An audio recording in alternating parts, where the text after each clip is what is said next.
Hello friends. तो आज हम लोग पेपर 6 में अपने वीडियो की शुरुआत करते हैं। पिछले वीडियो में हम लोग horticulture and food processing of UP की बात कर रहे थे, तो उसी चीज़ को हम आगे कंटिन्यू करते हैं। तो आज हम लोग सबसे पहले तो ये बॉक्स देखते हैं कि इसमें क्या है। तो ये कह रहा है कि area production and productivity of horticulture crops in UP. तो डिफरेंट डिफरेंट एरियाज़ में हमें क्या क्या किन किन हॉर्टिकल्चर प्रोडक्ट्स की हमें देखने को चीज़ें मिलती हैं, right.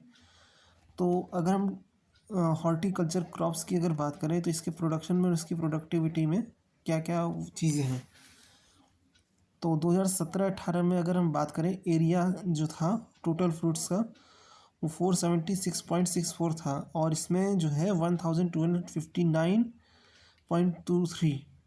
Thousand metric ton vegetables grow होता था। स्पाइसेस की बात करें तो 88.04, और फ्लावर्स की बात करें 21.22 मेट्रिक टन होते थे। प्रोडक्शन की बात करें तो इतना था 10,541, 27,887, 295.58 और 46.42। ये सब आपके देखने। प्रोडक्टिविटी 22.12, 22.15, 3.36 और 6.304, 6,304 लैक्स में हमें देखने को मिलता है। फिर इसके बाद 2018-19 में यही चीज़ें थोड़ी सी बढ़ के 480.53 हो जाता है। और ये चीज़ें आपका वेजिटेबल के सेक्टर में 1256, स्पाइसेस में 88 हो जाता है, और फ्लावर्स के क्षेत्र में 21.33। प्रोडक्शन में भी यहाँ पे हमें स्लाइटली चेंज देखने को मिलता है, जहाँ पे 10,541 2017-18 में रहता है, यहाँ पे 10,651 पॉइंट समथिंग हो जाता है। यहाँ पे 27,887 रहता है, यहाँ पे थोड़ा सा घट के 27,694 हो जाता है। 295 से 296 2018-19 में हो जाता है, और 46.42 से 46.70 हो जाता है। प्रोडक्टिविटी की बात करें तो 22 पॉइंट, यहाँ पे भी थोड़ा सा चेंज होता है, 22.12 से 22.17 हो जाता है फ्रूट्स में। वेजिटेबल्स में अगर बात करें तो 22.15 से गिरकर 22.05 हो जाता है। स्पाइसेस में 3.36 से 3 उतना ही रहता है, सेम रहता है। और फ्लावर्स के मामले में थोड़ा सा चेंज होता है, 6,304 से 6,341 का आंकड़ा हमें देखने को मिलता है, राइट। फिर इसके बाद अगर 2021 की बात करें तो 2021 में यही चीज़ें हम देखें तो ये चीज़ें 480 जो है वो 504 में चेंज हो जाता है। 1256 से आपका 1307 हो जाता है। 88 से आपका जो है ये 404.92 हो जाता है, और ये आपका 21 पॉइंट से 23.58 हो जाता है। प्रोडक्शन में भी ये काफ़ी ज़्यादा बदलाव होता है। 10,000 से 11,200 होता है, 27,000 से 29,100 होता है, 296 से 266 घट जाता है, और 46 से 49 बढ़ जाता है। और 21-22 में ये स्लाइटली चेंज होता है, 505 से 504 से 505 होता है, 1,307 से 1,326 होता है, 404 से 430, और 22 का 22 ही रहता है। प्रोडक्शन में भी उतना ही रहता है, थोड़ा सा इनफैक्ट घट ही जाता है, और यहाँ पे थोड़ा सा बढ़ता है, 940 रहता है। यहाँ पे भी उतना ही रहता है, 266 से 319 बढ़ जाता है, और यहाँ पे पॉइंट समथिंग कुछ बढ़ जाता है। तो ये सारे आपके डेटा रहते हैं, जिसके हिसाब से हमें बताता है कि ईयर वाइज प्रोडक्शन और प्रोडक्टिविटी हॉर्टिकल्चर क्रॉप्स के रिगार्डिंग क्या क्या रही है। अब हम अगर बात करें तो हॉर्टिकल्चर इन उत्तर प्रदेश प्रॉब्लम और सोल्यूशन, ठीक है। तो यूपी की अगर हॉर्टिकल्चर प्रॉब्लम्स की अगर बात करें तो सबसे पहली प्रॉब्लम आती है कि यहाँ के जो एग्रीकल्चर मार्केट, यहाँ पे जो आपकी एग्रीकल्चर और इससे मार्केट जिसमें फूड प्रोसेसिंग इंडस्ट्री इतनी ज़्यादा नहीं, या फिर हम जिसे बोलते हैं कोल्ड स्टोरेज, राइट। तो कोल्ड स्टोरेज यहाँ पे नहीं होने से काफ़ी ज़्यादा प्रॉब्लम आती है हो, क्योंकि जो ये सारी चीज़ें होती हैं ये बहुत ही मतलब वेजिटेबल्स और फ्रूट को प्रिजर्व करने के लिए बहुत ज़रूरी होती है, और ये सब हमारे यूपी में इसका इंफ्रास्ट्रक्चर डेवलप नहीं होने की वजह से काफ़ी ज़्यादा प्रॉब्लम क्रिएट होती है।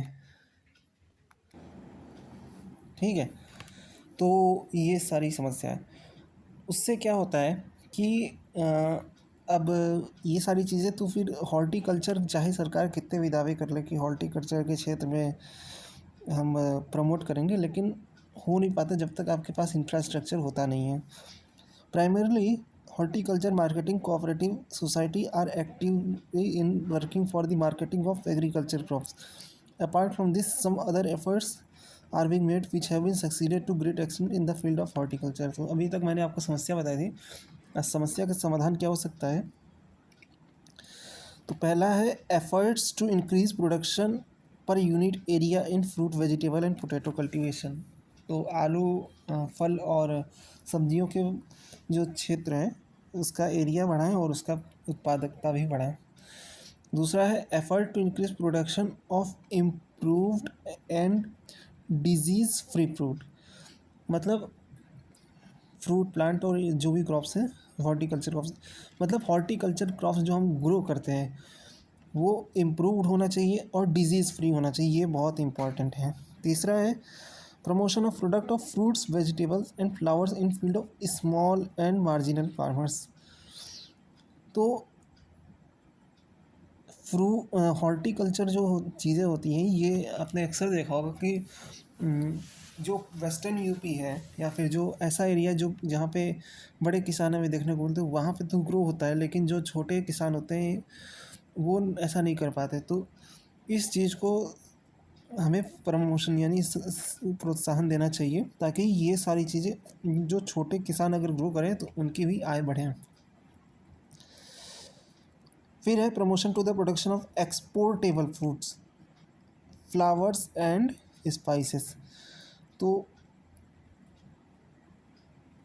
उन क्रॉप्स का प्रोडक्शन करें जो एक्सपोर्ट करने लायक हों। ठीक है, एक्सपोर्ट करने लायक हों, एक्सपोर्ट करने लायक जिनकी यानी विदेशों में काफ़ी ज़्यादा डिमांड हो। और establishment of cottage industry by training in cookery and bakery. तो जैसे आपने देखा होगा डेयरी हो गया, राइट, और फिर इसके अलावा बिस्किट बनाने वाली कंपनी हो गई, ठीक है, चॉकलेट बनाने वाली कंपनी हो गई, और इसके अलावा अगर मैं बात करूँ तो पोटैटो चिप्स बनाने वाली कंपनी हो गई। तो इस तरह की जो कंपनीज़ होती हैं उनको हमें प्रमोट करना चाहिए, ठीक है, और इनकी स्थापना करनी चाहिए जिससे कि जो इस तरह की चीज़ें होती हैं, इस तरह के प्रोड्यूस करते हैं उसमें किसानों को फ़ायदा भी मिल सके। क्योंकि ये कंपनी क्या करती हैं, इन कंपनियों की मदद से ये कंपनियां अपने लिए इन प्रोडक्ट्स के लिए कोल्ड स्टोरेज बनाती हैं, और कोल्ड स्टोरेज से फिर चीज़ें काफ़ी ज़्यादा आसान हो जाती हैं। फिर उसके बाद हम बात करते हैं production and management of hybrid vegetables. अब हाइब्रिड वेजिटेबल क्या होता है, तो हाइब्रिड वेजिटेबल्स वो वेजिटेबल्स होते हैं जो कि दो मतलब दो या उससे अधिक स्पीसीज से, प्लांट स्पीसीज से बन के तैयार होते हैं वो क्रॉप्स। ठीक है, तो हाइब्रिड वेजिटेबल से क्या होता है कि इससे प्रोडक्टिविटी काफ़ी ज़्यादा बढ़ जाती है। तो more than 92% of the farmer in the state are category of small and marginal farmers. तो मैंने पहले ही बताया था कि जो राज्य में जो कृषक समुदाय है वो उनमें ज़्यादातर जो संख्या आपकी है वो सीमांत और लघु किसानों की ही है, और उसकी वजह से क्या है कि उनको इतनी ज़्यादा चीज़ें मिल नहीं पाती, इसके लिए सरकार को आना पड़ता है। तो जो किसान हैं वो खरीफ, राबी और जायद के मौसमों में तरह तरह के जो फसलें होती हैं वो उगाते हैं, जिसमें से सब्जियां भी हैं, कुछ खाद्यान्न भी हैं, कुछ नगद क्रॉप्स भी हैं, ठीक है। Under this scheme small and marginal farmers are eligible. तो इस स्कीम के तहत जो है, इस स्कीम के तहत स्मॉल और मार्जिनल फार्मर्स जो हैं वो इस स्कीम के तहत ग्रांट किए जाते हैं मैक्सिमम 2 हेक्टेयर लिमिट के तहत इनको मातहत माना जाता है, ठीक है। और ये सभी डिस्ट्रिक्ट में अप्लाइड होता है, राइट। और इसके लिए 2500 लाख रुपए का प्रोविज़न भी बनाया गया है सरकार द्वारा। तो ये था। फिर उसके बाद है डेवलपमेंट ऑफ फ्रूट बेल्ट, यानी कि फल क्षेत्रों का विस्तार। तो इसमें शामिल किन किन फलों को शामिल किया गया है? आम को, अमरूद को और आंवला को शामिल किया गया है। और 31 डेवलपमेंट ब्लॉक बनाए गए हैं, जिसमें से सहारनपुर, मेरठ, बागपत, बुलंदशहर, अमरोहा, प्रतापगढ़, वाराणसी, लखनऊ, उन्नाव, सीतापुर, हरदोई, फैज़ाबाद और बाराबंकी है। तो ये कुछ डिस्ट्रिक्ट है जहाँ पे आपको फ्रूट बेल्ट डेवलप होते हुए आपको देखने को मिलेंगे, ठीक है। तो ये सारी चीज़ें हैं। फिर mission for integrated development of horticulture की अगर हम बात करें तो ये नेशनल हॉर्टिकल्चर मिशन जो है ये 2005-06 में लॉन्च किया गया था। और इसका मकसद ये था कि एग्रीकल्चर को डाइवर्सिफाई करना और हॉर्टिकल्चर क्रॉप्स को प्रमोशन करना, ठीक है। और इससे किसानों का सतत विकास और ओवरऑल डेवलपमेंट हमें देखने को मिलता है इस स्कीम का objective. Experts believe that income of farmers can be increased rapidly by converting traditional crop in field into orchard, flowers, vegetables and spices। तो ये ऐसा इसलिए मानना है एक्सपर्ट्स का, क्योंकि देखिए अब जब किसान अगर बागबानी करता है, बागबानी कृषि करता है, तो उससे क्या होता है कि उससे वो फल उगाता है, राइट, या सब्जी उगाता है। तो फल सब्जी ऐसी चीज़ें होती हैं जो बाज़ार में आसानी से बिक जाती है, और जब बिकती है तो उससे किसानों को जो बेचता है उससे उसको काफ़ी ज़्यादा फ़ायदा होता है। तो ये सारी चीज़ें, ठीक। तो इसके लिए क्या होता है कि इसके लिए एक बेसिक स्टोरेज फैसिलिटी को बनाया जाता है, ठीक है। During the 12th 5-year plan national horticulture mission was broadened and it was included in the mission for integrated development of horticulture in 2014-15। तो 12वें जो 5-year प्लान था उसके तहत इसको इसमें जोड़ दिया गया था। Under the MIDH program are being undertaken at the various level to increase production of fruits, vegetables, mushroom, मतलब तरह तरह के जितने भी हॉर्टिकल्चर प्रोडक्ट होते हैं या कैश क्रॉप होते हैं उनको ग्रो किया जाता है, ठीक है। तो ये सारी चीज़ें हैं, तो ये सब आप देख लीजिएगा। इसके अलावा फ्रूट बेल्ट की अगर हम बात करें तो 6 ब्लॉक बनाए गए हैं, जिसमें से कौशाम्बी और बदायूं ज़िले भी इसमें गोवावा यानी जो अमरूद का इलाका है, अमरूद क्षेत्र है, वहाँ पे है। आंवला के लिए जो 2 ज़िले हैं, आंवला के लिए जो 2 ब्लॉक हैं वो प्रतापगढ़ ज़िले में है, ठीक है। तो ये आपके देखने को यहाँ पे देखने को मिलते हैं। तो ये जो मैंने ये वाला जो 31 ब्लॉक बताया था ये आपके थे मैंगो फ्रूट बेल्ट के, ठीक है, यानी आमों के बेल्ट। 6 जो है आपके अमरूद के हैं और 2 आपके प्रतापगढ़ के हैं। फिर grant of establishment of cold houses, ठीक है। तो कोल्ड हाउसेस की भी बात की गई है यहाँ पे। इसके तहत क्या होगा कि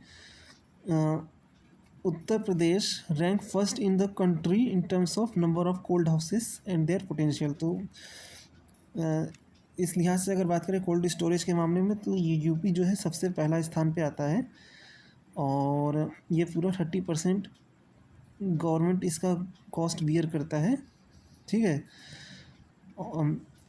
इंटीग्रेटेड हॉर्टिकल्चर मिशन स्कीम के तहत। और इसमें जो है 27 ज़िलों को 27 ज़िलों को चिन्हित किया गया है इस चीज़ के लिए। तो ये सारी चीज़ें हैं और आपसे तो आज की वीडियो में हम इतना ही रखते हैं। तो मिलते हैं आपसे हम नेक्स्ट वीडियो में। अपना ध्यान रखिए और गुड नमस्ते।